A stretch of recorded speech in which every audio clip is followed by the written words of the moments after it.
Star City News takes a look at some interesting technology from Agile Sports. Connect, engage, empower. That's the motto of Agile Sports, a Lincoln-based software company that's possibly the most up-and-coming technology in sports today.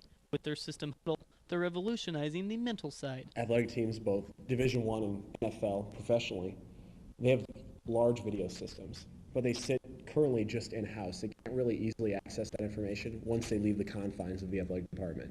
And so Huddle allows them to really magnify the impact. So they can take all that video and they go through and tag information on it, where they tag the down, the distance, who's running the ball, who's passing the ball, all that information. David Graff is the CEO of Agile Sports. The Omaha native is one of 18 employees for the company, all of whom are under the age of 27. Having a young environment, having everyone that feels comfortable with each other and trusts each other allows us to really do a lot of work independently and have that faith that it's going to get done and it's going to be done correctly. How does it all work? Well, they utilize an engine similar to the Xbox 360, which creates a user interface and graphics appealing to its clients. During the 2007 season, the Nebraska football team was Agile's developing partner. Sam Keller was a big proponent of the system. He would use it a lot to watch his video study going into fall camp and during fall camp, so he could watch each practice, make his comments on the video, take his notes down, and interact with the coaches afterwards to get their feedback on how things went. Looking to expand, Agile Sports recently returned from the NFL Combine in Indianapolis. There, they met with 10 professional organizations to discuss the new advantages Huddle could hold for their team.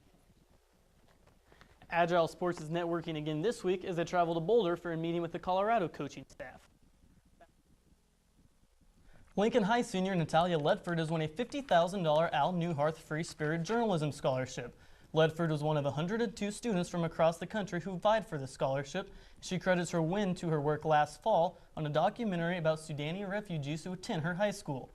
Ledford is planning to study journalism in college and has applied to UNL and 2 other universities. Like usual, plenty of food was being consumed at the Nebraska Student Union today. But this week, that's encouraged. It's Eating Disorder Awareness Week at UNL, and today's festivities featured an inspired speech from University Health Center counselor Charlesette Foster. My focus is body image and trying to encourage everyone to have self-love. Typically, my talks are again on eating disorders, so I'm talking about sort of bringing the awareness to those issues and how those issues are not just for one certain type of person, but for everyone, men, women, people of color, that kind of thing. Today's speech was one of 7 major presentations at UNL this week. Foster says it's all about staying confident. Everyone is different. There's no particular one way to look or one way to be. For men, you don't have to be all muscular and bulky for someone to find you attractive. And for women, who you are is who you are. Foster has a unique point of view in that her husband's cousin is Beyonce. She said that even that celebrity used to be a kid, just like everyone else. For Star City News, I'm Brandon Gries. This deceptive flyer has state officials on the lookout. It's an advertisement from a Houston, Texas company in an attempt to sell fake driver's licenses to illegal Mexican immigrants.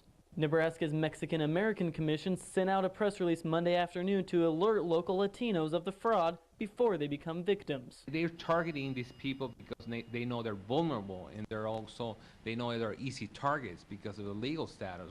Most of them, because of the legal status, they're afraid of being deported. So in a situation like this, where they're being taken advantage of, they will not complain or not file a formal complaint with legal offices. Most of the fraudulent IDs are in the international form, which legally only lasts for 1 year. However, some state IDs are also available.